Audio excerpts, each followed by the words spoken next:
Inalis na ng BIR ang suspension sa pag-i-issue ng Letter of Authority o LOA. Kasunod yan ng overhaul sa sistema ng ahensya at konsultasyon sa ilang business groups. Narito ang agenda report ni Paulo Barcelon.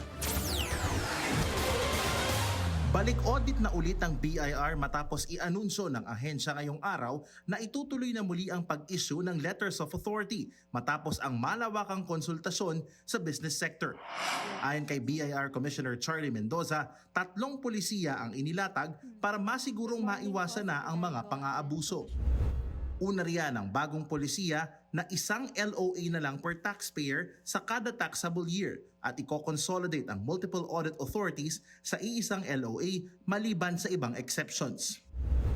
Ikalawa, ilalagay na lamang ang kapangyarihan ng LOA issuance sa BIR regional offices at sa large taxpayer service matapos i-shutdown ng BIR ang kanilang VAT Audit Unit o VATAU at VAT Audit Service Units o VATAS.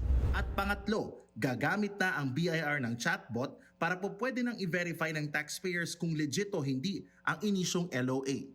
Dagdag ni Mendoza, pinalakas din ng ahensya ang documentation, verification at oversight sa pagsilip sa books at accounts nang binibigyang laya ang mga negosyante na maging praktikal sa pag-audit sa kanilang mga negosyo.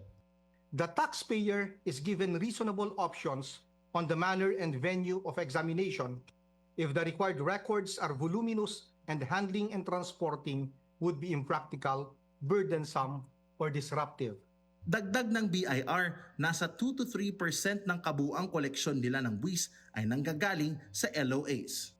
Well, based on the figures that we have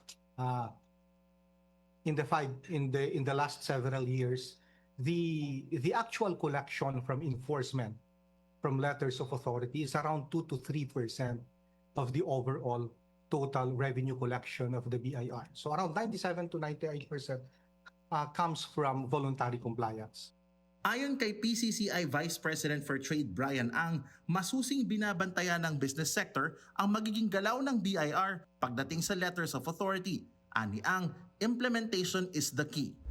We have told all of our members, even our regional chapter and local chapter, please be on the lookout whenever there are complaints. Please do not hesitate to tell us, because these are what our leaders in the economic team want to hear about. We will report this to BIR immediately if there is form of harassment or undue assessments being made. Ayon naman kay Federation of Philippine Industries Chairperson Elizabeth Lee, discretion is the oxygen of corruption at dapat daw ginamit ng BIR ang data at hindi lang discretion para maging predictable, transparent at hindi naaabuso ang audits. Para sa agenda, Paulo Barcelon, Billionario News Channel.